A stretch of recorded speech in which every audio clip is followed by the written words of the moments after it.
നിങ്ങൾ ഭയങ്കര adventurous lover ആയിരുന്നു ശാന്തികൃഷ്ണ.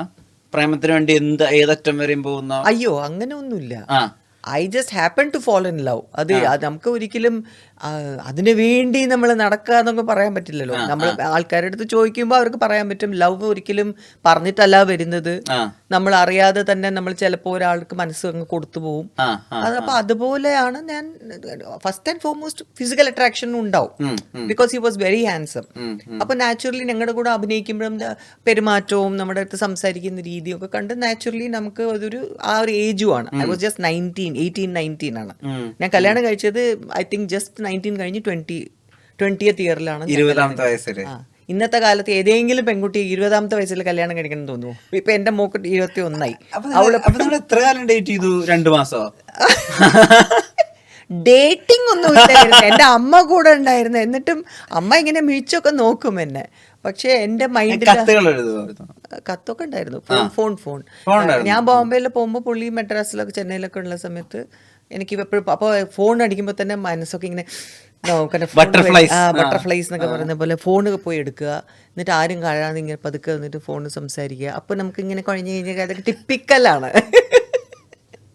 ഭയങ്കര സന്തോഷം വെച്ച് കഴിഞ്ഞാൽ അവിടെ പിണങ്ങി കഴിഞ്ഞാൽ നമുക്ക് ഭയങ്കര വിഷമം. ഈ ടിപ്പിക്കൽസ്, അതായത് ഒരു എന്താ പറയുക, ഇതൊക്കെ നമ്മുടെ മൈൻഡിൽ നോവലിലൊക്കെ വായിക്കുന്ന പോലെ തന്നെയാണ്. സോ വാട്ട് ഹാപ്പൻസ് ഇസ്, ഇതിലൊരു ഡിസഡ്വാൻറ്റേജിൻ്റെ കാര്യം എന്താണെന്ന് വെച്ചാൽ ആ ഒരു ഏജാണ്. ഒന്നാമത് ആ ഒരു ഏജിൽ നമുക്ക് what is real, what is infatuation, ഇങ്ങനത്തെ കാര്യങ്ങളൊന്നും അന്ന് നമുക്ക് മൈൻഡിൽ പോവില്ല. ഇപ്പൊ ഇതില് നമുക്ക് അച്ഛന് പറഞ്ഞാൽ എന്ത്, അമ്മ പറഞ്ഞാൽ എന്ത്, ചേട്ടന്മാര് പറഞ്ഞാലും ഒരുപാട് പേര് എൻ്റെ അടുത്ത് വന്ന് സംസാരിച്ചപ്പോൾ പറഞ്ഞു, ഇപ്പോഴേ പോയി കല്യാണം ഒന്നും കഴിച്ചേക്കരുത്, എന്തിനാ 10-20 വയസ്സ് പോലും ആയില്ല, ഇങ്ങനെ എന്തിനാ ചെയ്യുന്നത്, അയ്യോ എനിക്ക് കല്യാണം കഴിക്കുകയാണെങ്കിൽ എനിക്ക് ശ്രീനാഥ് അല്ലാതെ വേറെ ആരും വേണ്ട, അങ്ങനെയൊക്കെ ആയിരുന്നു. എന്ത് ചെയ്താലും സമ്മതിക്കില്ല, ഭയങ്കര സ്റ്റബേൺ. അപ്പോൾ നമ്മൾ ആലോചിക്കുമ്പോൾ ശരിയാണ്, മണ്ടത്തറല്ലേ ചെയ്തത്. But that is how life is. നമുക്ക് ചിലപ്പോൾ ദെർ ആർ പീപ്പിൾ, ചില പേര് പറഞ്ഞാൽ കേൾക്കും, ഞാൻ പറഞ്ഞാൽ കേട്ടില്ല. അപ്പൊ എൻ്റെ ലൈഫിന്റെ ഏറ്റവും ഇമ്പോർട്ടൻ്റ് ആയിട്ടുള്ള ഡിസിഷൻസ് വലിയ കാര്യമായിട്ട് ഞാൻ തന്നെ എടുത്തു, അത് ശരിയായില്ല. അപ്പോൾ ഞാൻ പറയുന്നത് ആ സമയത്ത് ഐ തിങ്ക് എൻ്റെ ഈ ചെറുതിലെ വായിച്ചുകൊണ്ടിരുന്ന ഈ romantic novels could have been somewhere ഒരു ബാഡ് ഇൻഫ്ലുവൻസ്. കാരണം നമ്മുടെ തോട്ട് പ്രോസസ് അങ്ങനെ ആയിപ്പോവും. നമ്മൾ ഇതിനെ കുറിച്ച് വിചാരിക്കും, അപ്പം നമ്മൾ എങ്ങാനും നമുക്ക് വിഷമം ഉണ്ടെങ്കിലും പിന്നീട് വന്ന് നമ്മളുടെ അടുത്ത് ഇങ്ങനെ സംസാരിക്കും, അല്ലെങ്കിൽ ഏതെങ്കിലും രീതിയിൽ അത് ശരിയാവും. അപ്പൊ നമ്മളുടെ മൈൻഡിൽ എപ്പോഴും അത് ശരിയാവും. That confidence was there. കാരണം നോവലിൽ ശരിയായില്ല. സോ ദാറ്റ് ഇസ് ആണ് നമ്മുടെ മൈൻഡിൽ ചിലപ്പോൾ. ഐ എം ജസ്റ്റ് സേയിങ്, ഇപ്പോൾ അതിനെ കുറിച്ച് ചിന്തിക്കും ഞാൻ വിചാരിക്കുന്നത് അതാണ്. അപ്പൊ ആളുകൾ ഒന്ന് പറയാം, മോളെ ഇത് ചൈൽഡിഷ് ആണ്, ഇത് പ്രായത്തിനാണ്, അങ്ങനത്തെ ഉപദേശങ്ങൾ വരുമായിരുന്നു.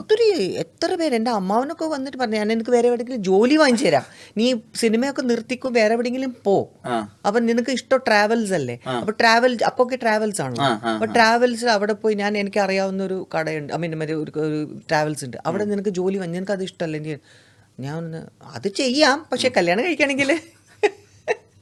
എന്നിട്ടാണ് പിന്നെ ഒരു രക്ഷയില്ലാതെ പിന്നെ അവർ ഞങ്ങളുടെ സ്റ്റൈലിൽ തന്നെ, ബ്രാഹ്മിൻ സ്റ്റൈലിൽ തന്നെ ഞങ്ങളുടെ കല്യാണമൊക്കെ കഴിപ്പിച്ചു ബോംബെയിൽ. അതിനുശേഷമാണ് നെക്സ്റ്റ് ഡേ പെട്ടിയൊക്കെ എടുത്ത് നേരെ പോയത് മടത്തുംപടിയിലോട്ട്. അല്ല, എന്നാലേ ലൈറ്റ്സ്, ആളുകള്, ഫെയിം, എവിടെ തിരിഞ്ഞാലുള്ള ശ്രദ്ധ, അതൊരു 6 വർഷത്തേക്ക് കട്ട് ഓഫ് ചെയ്യുമ്പോൾ അത് മെന്റൽ ഹെൽത്തിനൊന്നും ബാധിക്കില്ല?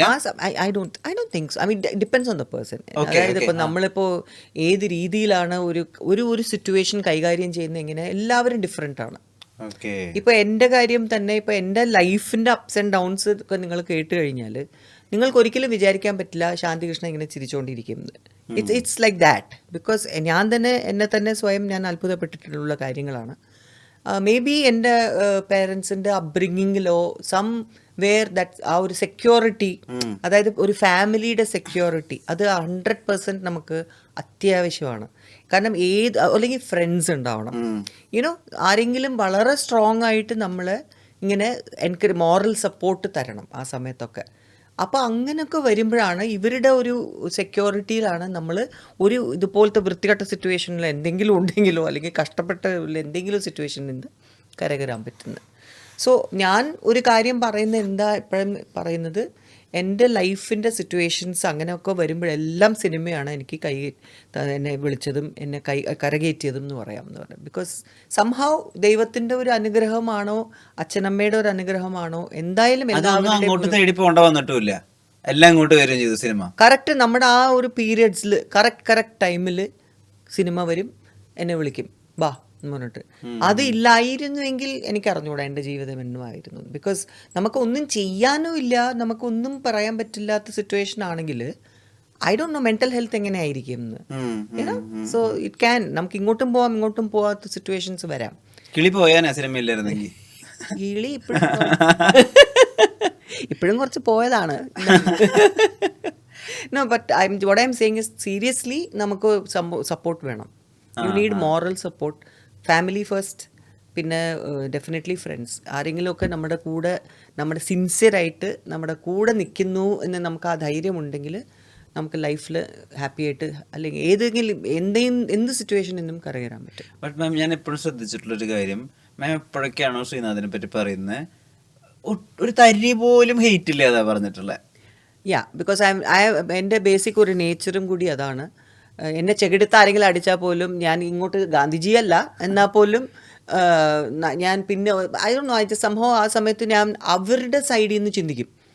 ഇപ്പൊ സപ്പോസ് അങ്ങനെ ഒരാൾ ദേഷ്യപ്പെട്ട് നമ്മുടെ ആ സമയത്ത് നമുക്ക് ദേഷ്യം വന്നാലും പെട്ടെന്ന് ഞാൻ പിന്നെ ആലോചിക്കുന്നത് ആ സിറ്റുവേഷനിൽ അങ്ങനെ ആയതുകൊണ്ടല്ലേ, അല്ലെങ്കിൽ മിസ്അണ്ടർസ്റ്റാൻഡ് ചെയ്തത് ആയിരിക്കുമല്ലോ. അപ്പൊ അവരെ ന്യായീകരിക്കും. അതാ കുഴപ്പം. അപ്പൊ നമ്മളാണ് കൂടുതൽ ഹേർട്ട് ആവുന്നതും. പക്ഷെ എപ്പോഴും ഞാൻ മറ്റവരുടെ ഒരു സൈഡിൽ നിന്നും കൂടെ ചിന്തിക്കും. ഇന്നും അങ്ങനെ തന്നെയാ. എന്തെങ്കിലും ഞാൻ ചെയ്യുമ്പോൾ ഉടനെ ഞാൻ അവരെ ന്യായീകരിക്കും മൈൻഡിൽ. You know I will be just thinking അവരിങ്ങനെ പറഞ്ഞ് ഇറ്റ്സ് ഓക്കെ, അവര് ചിലപ്പോ അങ്ങനെ വിചാരിച്ചിട്ടായിരിക്കില്ല, ചിലപ്പോ ഇങ്ങനെ ആളുകളിൽ ഭയങ്കരമായിട്ട് ഇൻവെസ്റ്റ് ചെയ്യൂല്ലേ. ഞാൻ വളരെ മോശമാണ് ഒരാളിനെ ജഡ്ജ് ചെയ്യുന്നതില്. That in my life that is 100%. അതായത് ഒരിക്കലും എനിക്ക് ആരെങ്കിലും സ്നേഹത്തോടെ എൻ്റെ അടുത്ത് വന്ന് ആരെങ്കിലും സംസാരിക്കുകയാണെങ്കിലോ അല്ലെങ്കിൽ എന്തെങ്കിലും മര്യാദയ്ക്കൊക്കെ നമ്മൾ വിചാരിക്കുമ്പോൾ ഇവർ വളരെയധികം നമ്മളോട് ഇഷ്ടമാണെന്ന്, ബട്ട് ബാക്കിൽ കുത്തുമായിരിക്കും, നമുക്ക് അറിയാൻ പറ്റില്ല. But I M A very bad judge of character. കാരണം ബേസിക്കലി എൻ്റെ സൈഡിൽ ഞാൻ ചിന്തിക്കുമ്പോൾ ഐ എം വെരി ഓണസ്റ്റ്. എനിക്ക് ഒരിക്കലും കള്ളത്തരവോ ആരെങ്കിലും എന്തെങ്കിലും കുശുമ്പോ ഒക്കെ പറയുകയാണെങ്കിൽ എനിക്ക് മനസ്സിലാവില്ല. ഐ ഡോണ്ട് ഞാനത് ടു ദ പോയിന്റ് അങ്ങനെ എടുക്കും, എനിക്ക് അറിഞ്ഞൂടാ. സോ എനിക്ക് ആരെങ്കിലും അങ്ങനെ പറയുകയാണെങ്കിലും ഞാൻ വിചാരിക്കും കറക്റ്റാണ് അവർ സംസാരിക്കുന്നത്. അപ്പോഴാണെങ്കിൽ വേറെ ആരെങ്കിലും അയ്യോ പൊട്ടി അതല്ലാതെ അവരിങ്ങനെ അപ്പോൾ അങ്ങനെ ചിന്തിച്ചു, അയ്യോ ഞാനങ്ങനെ ചിന്തിച്ച് സ്വപ്നത്തിൽ പോലും ഞാൻ അങ്ങനെ ചിന്തിച്ചിട്ടില്ല എന്നായിരിക്കും ഞാൻ പറയുന്നത്. അതാണ് എൻ്റെ ബേസിക് നേച്ചർ. അതുകൊണ്ടായിരിക്കും I am not taking things very seriously now. മനസ്സിലായില്ലേ? ഇപ്പം നമ്മൾ ഓരോന്നും ലൈഫിൻ്റെ കാര്യങ്ങളിൽ എല്ലാം വളരെ സീരിയസ് ആയെങ്കിൽ നമ്മൾ ഡിപ്രഷനിലോട്ട് പോകത്തേ ഉള്ളൂ. So I just feel sometimes എന്തോ ഒരു അനുഗ്രഹമുണ്ട് എനിക്ക്. ദൈവത്തിൻ്റെ ഒരു കൃഷ്ണനാണ് എൻ്റെ ഇഷ്ടദൈവം. അപ്പോൾ എപ്പോഴും കൃഷ്ണൻ്റെ ഒരു അതാണ് ഇപ്പോൾ ഞാൻ താമസിക്കുന്ന വീടും ഉരക്കാട് കൃഷ്ണൻ്റെ അമ്പലത്തിൻ്റെ അടുത്ത് തന്നെയാണ്. സോ എനിക്ക് കൃഷ്ണൻ്റെ ഒരു അനുഗ്രഹം എൻ്റെ അമ്മയച്ഛൻ്റെയും എല്ലാവരുടെയും അനുഗ്രഹം ഉള്ളത് കൊണ്ട് മാത്രമാണ് സത്യത്തിൽ I can, even if I am not a good judge of character, എനിക്ക് basically I can get along with people. ഈ കുറേ ദുഃഖങ്ങളുടെ ഇടയിൽ കൃഷ്ണനെ മാത്രം പ്രാർത്ഥിച്ച് കരയണ ഒരു ശാന്തികൃഷ്ണൻ ഉണ്ടായിരുന്നോ? അതല്ലേ പേര് തന്നെ അല്ലേ ശാന്തികൃഷ്ണൻ? ഉണ്ട്, തീർച്ചയായിട്ടും ഉണ്ട്. ഞാൻ ഒരിക്കലും പറയില്ല ഞാൻ വളരെ ഐഡിയൽ ആണെന്നോ അല്ല എനിക്ക് വിഷമമൊന്നും ഉണ്ടാവില്ല എന്നോ, അങ്ങനെയല്ലേ അല്ല. ഞാനൊക്കെ അനുഭവിച്ചത് ആരും എൻ്റെ ശത്രു പോലും അനുഭവിക്കരുതിനെ ഞാൻ പ്രാർത്ഥിക്കൂ. Because I have gone through a lot in my life. ഇല്ല എന്ന് ഒരിക്കലും പറയാൻ പറ്റില്ല. എൻ്റെ ലൈഫിൻ്റെ ഇപ്പോഴും നമ്മളൊരു കഥയൊക്കെ എഴുതി കഴിഞ്ഞാൽ സിനിമയിലെ ആൾക്കാർ കണ്ടാൽ പോലും വിചാരിക്കും പിന്നെ ഇങ്ങനെയൊക്കെ നടക്കുമോ ജീവിതത്തിൽ എന്ന് വേറെ അവർ ചിലപ്പോൾ പടം കാണുമ്പോൾ പറയും. പക്ഷേ ജീവിതത്തിൽ അങ്ങനെയൊക്കെ നടന്നിട്ടുണ്ട്. മനസ്സിലായില്ലേ? സോ അത്രയ്ക്ക് ഞാൻ ആക്ച്വലി കഷ്ടപ്പെട്ടാണ് സത്യത്തിൽ ഐ ഹവ് റീച്ച്ഡ് 60ാമത്തെ വയസ്സിൽ. മനസ്സിലായില്ലേ? അപ്പോൾ നമുക്ക് ലൈഫിൻ്റെ എല്ലാ വശങ്ങളും കണ്ടിട്ടുണ്ടെന്ന് പറയാം. There are so many things have happen in my life. അതുകൊണ്ടാണ് ഞാൻ ഇന്നാൾ പോലും ഒരു തമിഴ് ഇൻ്റർവ്യൂ ഉണ്ടായിരുന്നു. അപ്പോൾ അതിൽ പറഞ്ഞ ഒരു കാര്യമാണ് എൻ്റെ ചേട്ടനെ കുറിച്ച്. അത് സുരേഷ്, ഞങ്ങളുടെ എൻ്റെ വേറൊരു ചേട്ടൻ്റെ മോൻ്റെ കല്യാണത്തിൻ്റെ സമയത്ത് എൻ്റെ മക്കൾ വന്ന് അപ്പോൾ അവരെ വിളിച്ചിട്ട് എൻ്റെ ചേട്ടൻ പറഞ്ഞൊരു കാര്യമാണ്, ഇങ്ങോട്ട് വന്നേന്ന് പറഞ്ഞിട്ട് പറഞ്ഞു, ശാന്തി നിങ്ങളുടെ അമ്മ what all she has gone through in life നിങ്ങൾക്ക് അറിയില്ല. അങ്ങനെ അറിയാൻ വേണ്ട. പക്ഷേ ഞാൻ കണ്ടിട്ടുണ്ട് അവളുടെ ജീവിതം ഇങ്ങനെയായിരുന്നു എന്ന്.